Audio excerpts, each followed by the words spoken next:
Hi all, എല്ലാ പ്രിയ ഉദ്യോഗാർത്ഥികൾക്കും xylem PSCയിലേക്ക് സ്വാഗതം. അപ്പോൾ നമ്മുടെ LGS പരീക്ഷയുടെ ആദ്യ ഘട്ടമൊക്കെ കഴിഞ്ഞു അല്ലേ? ഇനി നമുക്ക് രണ്ടാം ഘട്ടം എഴുതുന്നവർക്കാണെങ്കിലും ആദ്യ പരീക്ഷ കഴിഞ്ഞുകൊണ്ട് തന്നെ എവിടെ നിന്നൊക്കെയാണ് ചോദ്യം ചോദിച്ചത്, ഓരോ സബ്ജക്റ്റും ഈ മേഖലകളൊക്കെ ചോദിച്ചു എന്നൊരു ഏകദേശ ഐഡിയ കിട്ടിയിട്ടുണ്ടാവും.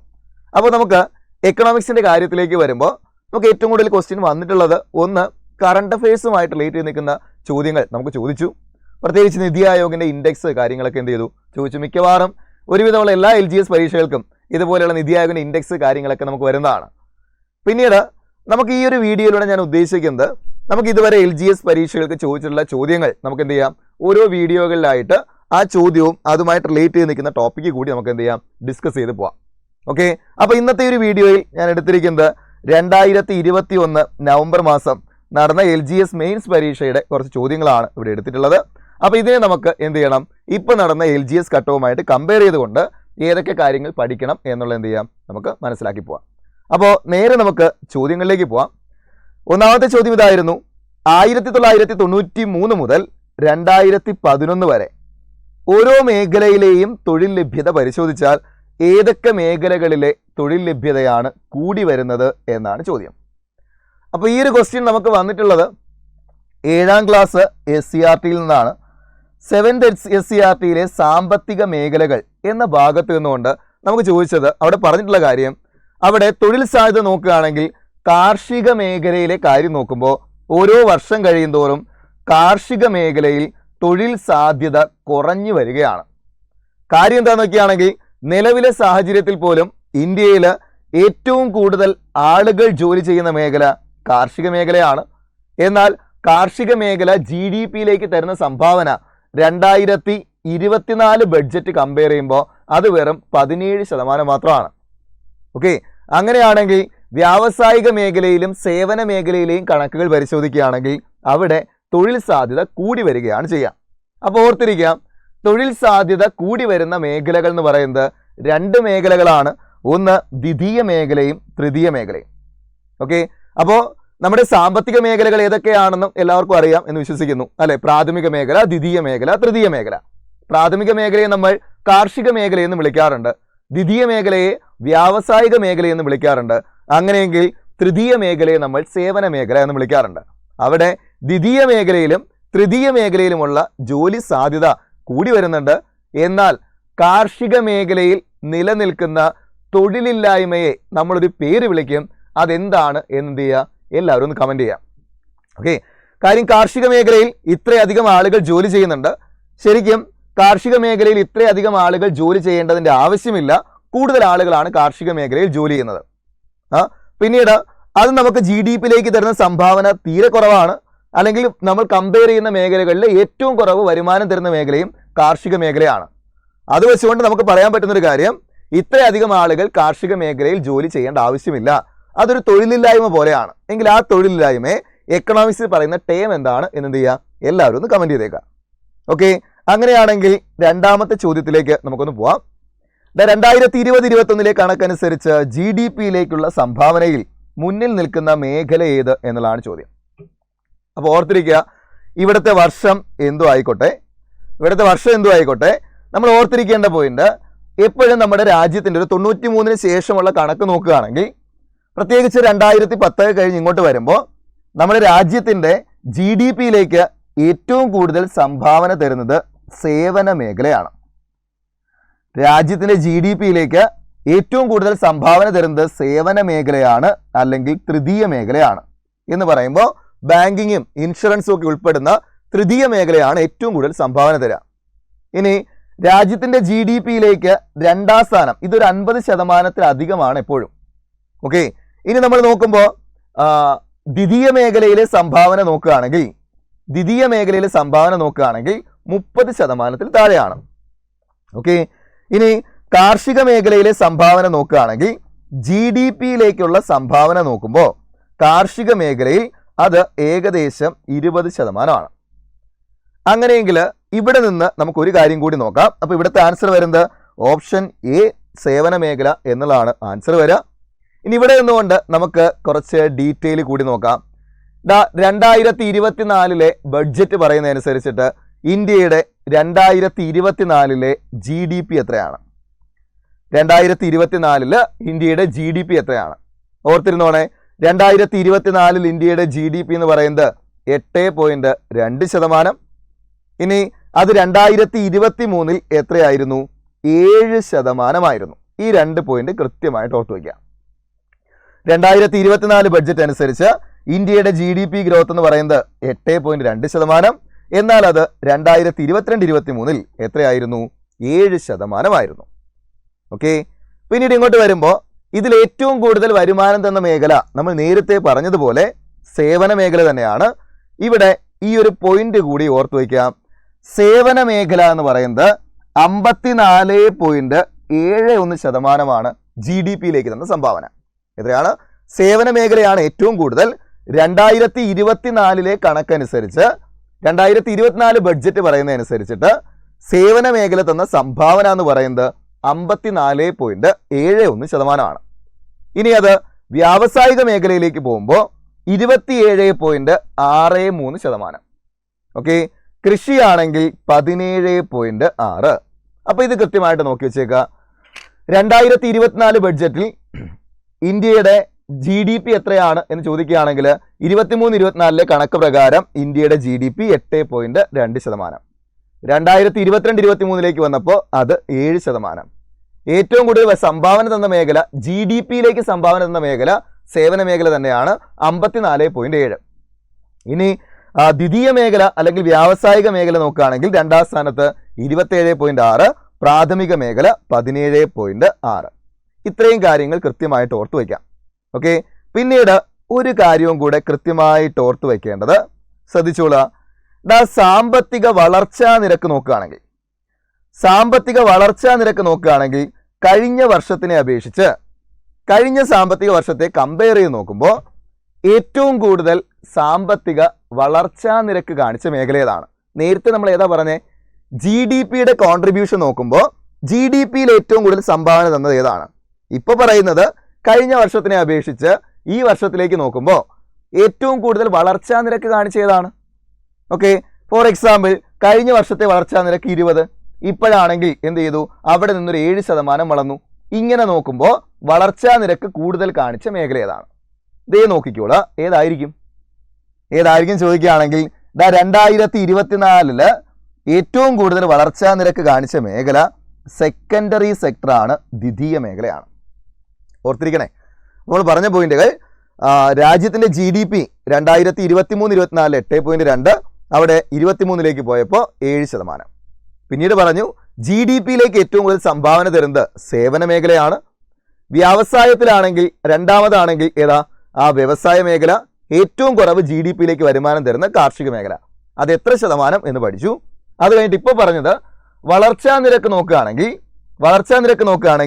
2023-24 ഏറ്റവും കൂടുതൽ വളർച്ചാ നിരക്ക് കാണിച്ച മേഖല അത് ദ്വിതീയ മേഖലയാണ്, 9.7%. 2ാം സ്ഥാനത്ത് ആര് തന്നെയാണ്? നമ്മുടെ സർവീസ് സെക്ടർ തന്നെയാണ്, സേവന മേഖല തന്നെയാണ്, 7.6%. ഇനി ഇങ്ങോട്ട് വരുമ്പോൾ അടുത്തത് ഏറ്റവും കുറവ് വളർച്ചാ നിരക്ക് കാണിച്ചത് അത് പ്രാഥമിക മേഖല തന്നെയാണ്, 2.1%. സെറ്റ്. അപ്പോൾ ഓർത്തിരിക്കണേ, 2024 ഏറ്റവും കൂടുതൽ വളർച്ചാ നിരക്ക് കാണിച്ച മേഖല അതേതാണ്? സെക്കൻഡറി സെക്ടറാണ്, ദ്വിതീയ മേഖലയാണ്. ഇനി GDP-യിലേക്ക് ഏറ്റവും കൂടുതൽ സംഭാവന തന്നത് അത് സേവന മേഖലയാണ്. അപ്പൊ അങ്ങനെയാണെങ്കിൽ അടുത്തൊരു കാര്യം ഇവിടെ നിന്ന് ഓർത്തിരിക്കേണ്ടത് കോവിഡ് കാലഘട്ടത്തെ പറ്റിയിട്ടാണ്.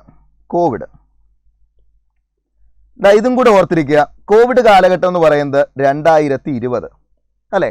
ഒരു 2020 കണക്ക് നമ്മൾ പരിശോധിക്കുകയാണെങ്കിൽ പ്രാഥമിക, ദ്വിതീയ, തൃതീയ മേഖലകളിൽ ഏറ്റവും കൂടുതൽ ഇടിവ് സംഭവിച്ച മേഖല ഏത് എന്ന് ചോദിക്കുകയാണെങ്കിൽ അത് തീർച്ചയായിട്ടും സേവന മേഖല തന്നെയാണ്. ഓക്കെ. രാജ്യത്തിന് ഏറ്റവും കൂടുതൽ GDP-യിലേക്ക് സംഭാവന തന്ന സേവന മേഖലയ്ക്കാണ് ഏറ്റവും കൂടുതൽ ഇടിവ് സംഭവിച്ചത്. അങ്ങനെയാണെങ്കിൽ 2020-21 കാലഘട്ടത്തിൽ ഏറ്റവും കുറവ് വളർച്ചാ നിരക്ക് കാണിച്ച മേഖല ഏത് എന്ന് ചോദിച്ചാൽ എന്തുത്തരം പറയും? ഏറ്റവും കുറവ് വളർച്ചാ നിരക്ക് കാണിച്ച മേഖല തീർച്ചയായിട്ടും അതേതാ? അത് സേവന മേഖലയാണ്. ഏറ്റവും കുറവ് വളർച്ചാ നിരക്ക് കാണിച്ച മേഖല ഏതാണ്? സേവന മേഖലയാണ് എന്ന് കൃത്യമായിട്ട് ഓർത്തിരിക്കാം. സെറ്റ്. പക്ഷേ കോവിഡ് സമയത്ത് ഒരു പ്രത്യേകത ഉണ്ടായിരുന്നത്, സാധാരണ എല്ലാ മേഖലകളും ആ ഒരു വളർച്ചാ നിരക്ക് കുറവ് കാണിച്ചു. രാജ്യം കുറേ വർഷങ്ങൾക്ക് ശേഷം ആദ്യമായിട്ടൊരു -GDP പോയ സമയം. എന്നിരുന്നാലും അതിനകത്ത് ഒരു മേഖല എന്ത് ചെയ്തു, നമ്മൾ കമ്പയർ ചെയ്ത് നോക്കുകയാണെങ്കിൽ ഒരു മേഖലയിൽ GDP വളർച്ചാ നിരക്കല്ല, ഒരു മേഖലയെ കമ്പയർ ചെയ്യുമ്പോൾ കഴിഞ്ഞ വർഷത്തിനെ അപേക്ഷിച്ച് വളർച്ചാ നിരക്ക് കുറയുന്നതിന് പകരം വളർച്ചാ നിരക്ക് കൂടുകയാണ് ചെയ്തത്. എങ്കിൽ അത് ഏത് മേഖലയെന്ന് പറയാമോ? തീർച്ചയായിട്ടും അത് കാർഷിക മേഖലയാണ്, കൃഷിയാണ്. കാര്യം എന്താണെന്ന് നോക്കുകയാണെങ്കിൽ ലോക്ക്ഡൗൺ കാരണം എല്ലാവരും വീട്ടിനകത്തിരിക്കേണ്ടി വന്നപ്പോൾ എന്ത് ചെയ്തു, ആ കൃഷിക്ക് കൂടുതൽ പ്രാധാന്യം കൊടുത്തു എന്ന് പറഞ്ഞപ്പോൾ കാർഷിക മേഖലയിൽ എന്ത് ചെയ്തു, ആ ചെറിയൊരു പുരോഗതി നമുക്ക് എന്ത് ചെയ്യാൻ പറ്റി, ആ ഒരു കോവിഡ് കാലഘട്ടത്തിൽ കാണാനായിട്ട് സാധിച്ചു. അപ്പോൾ ഇത്രയും പോയിന്റ് ക്ലിയർ ആണ്. രാജ്യത്തിൻ്റെ GDP അറിയാം, പിന്നീട് ഓരോ മേഖലയും GDP തരുന്ന സംഭാവന എന്താണെന്നറിയാം. 2024 ബഡ്ജറ്റിൽ ഏറ്റവും കൂടുതൽ വളർച്ചാ നിരക്ക് കാണിച്ച മേഖല ദ്വിതീയ മേഖലയാണെന്നറിയാം.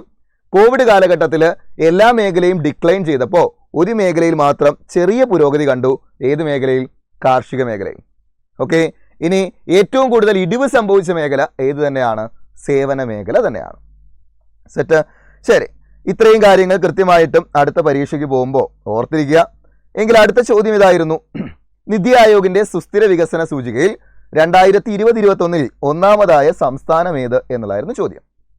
നമുക്കറിയാം 2021 കാലഘട്ടത്തിൽ ആര് തന്നെയാണ്? കേരളം തന്നെയാണ്. ഒരു 2023 വരെയും സുസ്ഥിര വികസന സൂചികയിൽ ഒന്നാം സ്ഥാനത്ത് നിൽക്കുന്ന സംസ്ഥാനം കേരളമായിരുന്നു. പക്ഷെ ഇവിടുന്ന് ചെറിയൊരു മാറ്റം സംഭവിച്ചു 2024. സുസ്ഥിര വികസന സൂചിക പുറത്തുവിടുന്നത് ആരാണ് എന്ന് നമുക്കറിയാം, നിതി ആയോഗാണ്. നിതി ആയോഗ് സുസ്ഥിര വികസന സൂചിക എന്നുകൊണ്ട് ഉദ്ദേശിക്കുന്നത് UN മുന്നോട്ട് വയ്ക്കുന്ന 17 ഗോളുകളാണ്. ആദ്യ കാലഘട്ടങ്ങളിൽ മില്ലേനിയം ഡെവലപ്മെന്റ് ഗോളുകൾ ഉണ്ടായിരുന്നു. ഇതിനെ റീപ്ലേസ് ചെയ്തുകൊണ്ട് SDG അല്ലെങ്കിൽ സസ്റ്റൈനബിൾ ഡെവലപ്മെന്റ് ഗോളുകൾ ആര് മുന്നോട്ട് വെച്ചു? UN മുന്നോട്ട് വെച്ചു. അതിൽ 193 രാജ്യങ്ങൾ, ഇന്ത്യ ഉൾപ്പെടെ 193 രാജ്യങ്ങൾ എന്താണ്? സിഗ്നേറ്ററി ആണ്. ഈ ഒരു 17 ഗോളുകൾ നമ്മൾ 2030 ആകുമ്പോഴേക്കും അച്ചീവ് ചെയ്തോളാം എന്നാണ് എന്ത് ചെയ്യുന്നത്, ഈ ഒരു ഗോളിൽ നമ്മൾ പറയുന്നത്. അപ്പോൾ ആ 17 ഗോളുകൾ വെച്ച് നോക്കുമ്പോൾ ഇന്ത്യയുടെ കാര്യത്തിൽ സുസ്ഥിര വികസന സൂചിക റിപ്പോർട്ട് പുറത്തുവിടുന്നത് ആരാണ്? നിതി ആയോഗാണ്. ഓക്കെ, അങ്ങനെയെങ്കിൽ നിതി ആയോഗിന്റെ സുസ്ഥിര വികസന സൂചികയിൽ 2024 മുന്നിൽ നിൽക്കുന്ന സംസ്ഥാനം ഏത് ചോദിക്കുകയാണെങ്കിൽ തീർച്ചയായിട്ടും കേരളമുണ്ട്. പക്ഷേ കേരളത്തോടൊപ്പം ഒരു സംസ്ഥാനവും കൂടി എന്ത് ചെയ്യുന്നുണ്ട്? ഇത് പങ്കിടുന്നുണ്ട്. ആരാന്ന് ചോദിക്കുകയാണെങ്കിൽ ദേ നോക്കിക്കോ, 2024 സുസ്ഥിര വികസന സൂചികയിൽ ഒന്നാം സ്ഥാനത്ത് നിൽക്കുന്ന സംസ്ഥാനം എന്ന് പറയുന്നത് കേരളവും ഉത്തരാഖണ്ഡുമാണ്. ഈ സെയിം ക്വസ്റ്റ്യൻ ഇപ്പോൾ LGSന്റെ ലാസ്റ്റ് ഘട്ടത്തിൽ ചോദിച്ചു ആണ്. അപ്പോൾ കറണ്ട് അഫയേഴ്സിന് ചോദിച്ച ചോദ്യം അതായിരുന്നു, 2024 ബഡ്ജറ്റിൽ അല്ലെ 2024 സുസ്ഥിര വികസന സൂചികയിൽ കേരളത്തോടൊപ്പം ഒന്നാം സ്ഥാനം പങ്കിടുന്ന സംസ്ഥാനം ഏത് എന്തായിരുന്നു ചോദ്യം. ഏതാണ്? ഉത്തരാഖണ്ഡാണ്. അപ്പോൾ ഇവിടെ നിന്ന് നമ്മൾ ഓർത്തിരിക്കേണ്ട കുറച്ച് പോയിന്റുകൾ, സുസ്ഥിര വികസന സൂചികയിൽ ഒന്നാം സ്ഥാനത്ത് നിൽക്കുന്ന കേന്ദ്രഭരണ പ്രദേശം ഏത് എന്ന് ചോദിക്കുകയാണെങ്കിൽ അത് ചണ്ഡീഗഡ് ആണ്. മറക്കരുത്, സുസ്ഥിര വികസന സൂചികയിൽ ഒന്നാം സ്ഥാനത്ത് നിൽക്കുന്ന കേന്ദ്രഭരണ പ്രദേശം ചണ്ഡീഗഡ് ആണ്. പിന്നീട് ഇന്ത്യയുടെ സുസ്ഥിര വികസന സൂചികയുടെ സ്കോർ നോക്കുകയാണെങ്കിൽ നമ്മൾ ആദ്യം 2018 അത് 57 ആയിരുന്നു, പിന്നീട് 60ആയി, 2021 66ആയി, 23-24 വന്നപ്പോൾ 71ആയി. ഇപ്പോൾ സ്കോർ ഇങ്ങനെ കൂടിക്കൂടി വരികയാണ് ഇന്ത്യയുടേത്. അപ്പോൾ നിലവിൽ ഇന്ത്യയുടെ സ്കോർ 71 എന്ന് ഓർത്തിരിക്കുക. ഓക്കെ, സുസ്ഥിര വികസന സൂചികയിൽ ഇന്ത്യയുടെ സ്കോർ എന്ന് പറയുന്നത് എത്രയാണെന്ന് ഓർത്തിരിക്കുക? 71 എന്ന് കൃത്യമായിട്ട് ഓർത്തിരിക്കുക. ഓക്കെ, ശരി. അപ്പോൾ അടുത്ത ചോദ്യത്തിലേക്ക് നമുക്ക് പോവാം. അടുത്ത ചോദ്യം, രാജ്യത്തെ മൊത്തം സാധനങ്ങളുടെയും സേവനങ്ങളുടെയും ഉൽപാദന വർധനവ് താഴെ കൊടുത്തിട്ടുള്ള ആസൂത്രണ ലക്ഷ്യങ്ങളിൽ ഏതിനെ സൂചിപ്പിക്കുന്നു എന്നാണ് ചോദ്യം. രാജ്യത്തെ സാധനങ്ങളുടെയും സേവനങ്ങളുടെയും ഉൽപാദനം കൂടുന്നത് ഏത് ആസൂത്രണ ലക്ഷ്യത്തെ സൂചിപ്പിക്കുന്നു? അങ്ങനെയെങ്കിൽ ഒന്നാമത്തെ ചോദ്യം ഇവിടെ ആൻസർ വരുന്നത് ഓപ്ഷൻ ബി ആണ്, സാമ്പത്തിക വളർച്ചയാണ്. അപ്പോൾ ആസൂത്രണത്തിന്റെ ലക്ഷ്യങ്ങൾ ഏതൊക്കെയാ? ഇത് നമ്മുടെ 8ാം ക്ലാസ് SCRTയിലെ സാമ്പത്തിക ആസൂത്രണം എന്ന ഭാഗത്ത് കൃത്യമായിട്ട് പറയുന്നുണ്ട്. ഇന്ത്യൻ സാമ്പത്തിക ആസൂത്രണത്തിന് 4 ലക്ഷ്യങ്ങളാണുള്ളത്. അതിലൊന്ന് സാമ്പത്തിക വളർച്ച, 2 ആധുനികവൽക്കരണം അല്ലെങ്കിൽ മോഡേണൈസേഷൻ, 3 സമത്വം അല്ലെങ്കിൽ തുല്യത, 4 സ്വാശ്രയത്വം. അപ്പോൾ സാമ്പത്തിക ആസൂത്രണത്തിന്റെ ലക്ഷ്യങ്ങൾ എന്ന് പറയുന്നത് പ്രധാനമായിട്ടും 4 സാമ്പത്തിക വളർച്ച, ആധുനികവൽക്കരണം, സമത്വം അല്ലെങ്കിൽ തുല്യത, 4 സ്വാശ്രയത്വം. ഓക്കെ, ഇതിനകത്ത് എന്താണ് സാമ്പത്തിക വളർച്ച എന്ന് ചോദിക്കുകയാണെങ്കിൽ നമുക്കറിയാം ദേശീയ വരുമാനം എന്ന് പറയുന്നത് ഒരു സാമ്പത്തിക വളർച്ചാ സൂചകമാണ്. രാജ്യത്തിന്റെ GDP കൂടി തീർച്ചയായിട്ടും സാമ്പത്തിക വളർച്ച കൂടുന്നു. അവിടെ എന്താണ് GDP എന്ന് ചോദിക്കുകയാണെങ്കിൽ ഒരു രാജ്യത്ത് GDPയെ പറ്റി പറയുമ്പോൾ രാജ്യത്തിന്റെ ആഭ്യന്തര അതിർത്തിക്കുള്ളിൽ ഒരു സാമ്പത്തിക വർഷത്തിൽ ഉൽപ്പാദിപ്പിക്കുന്ന അന്തിമ സാധനങ്ങളുടെയും സേവനങ്ങളുടെയും ആകെ പണമൂല്യമാണ്. അങ്ങനെയാണെങ്കിൽ ഇവിടെ വരുമ്പോൾ രാജ്യത്തെ മൊത്തം സാധനങ്ങളുടെയും സേവനങ്ങളുടെയും ഉൽപ്പാദനം കൂടി ഇതെന്തിനെ സൂചിപ്പിക്കുന്നു? തീർച്ചയായിട്ടും സാമ്പത്തിക വളർച്ചയെ സൂചിപ്പിക്കുന്നു. അപ്പോൾ ഇവിടെ നിന്ന് എക്സ്പെക്ട് ചെയ്യാൻ പറ്റുന്ന കാര്യങ്ങൾ താഴെ തന്നിരിക്കുന്നതിൽ സാമ്പത്തിക വളർച്ച, താഴെ തന്നിരിക്കുന്നവയിൽ സാമ്പത്തിക ആസൂത്രണത്തിന്റെ ലക്ഷ്യങ്ങൾ അല്ലാത്തത് ഏത്, സാമ്പത്തിക ആസൂത്രണത്തിന്റെ ലക്ഷ്യങ്ങൾ ഏതെല്ലാം, ഇതുമായിട്ട് റിലേറ്റ് ചെയ്ത് ക്വസ്റ്റ്യൻ എന്ത് ചെയ്യാം, നമുക്ക് ചോദിക്കാം. ഓക്കെ, അങ്ങനെയാണെങ്കിൽ അടുത്ത ചോദ്യം, താഴെ കൊടുത്തിട്ടുള്ളവയിൽ ഭക്ഷ്യോൽപാദനം നേരിടുന്ന വെല്ലുവിളികളിൽ ഉൾപ്പെടാത്തതേത് എന്നാണ് ചോദ്യം. ഭക്ഷ്യോൽപാദനം നേരിടുന്ന വെല്ലുവിളിയിൽ ഉൾപ്പെടാത്തതേത്? ഇവിടെ ഇത് നമുക്ക് SCRTയിൽ നിന്ന് ചോദിച്ചേക്കുന്ന ചോദ്യം തന്നെയാണ്. 7ാം ക്ലാസ് SCRTയിൽ ചോദിച്ച ക്വസ്റ്റ്യൻ ആണ്. അപ്പോൾ ഇവിടെ ഒന്ന് പറയുന്നു കാര്യക്ഷമമായ പൊതുവിതരണ സമ്പ്രദായം, അല്ലെ, നമ്മുടെ റേഷൻ കടയൊക്കെ പോലെയുള്ള പൊതുവിതരണ സമ്പ്രദായം. അടുത്തത് കാലാവസ്ഥയിൽ വരുന്ന മാറ്റം.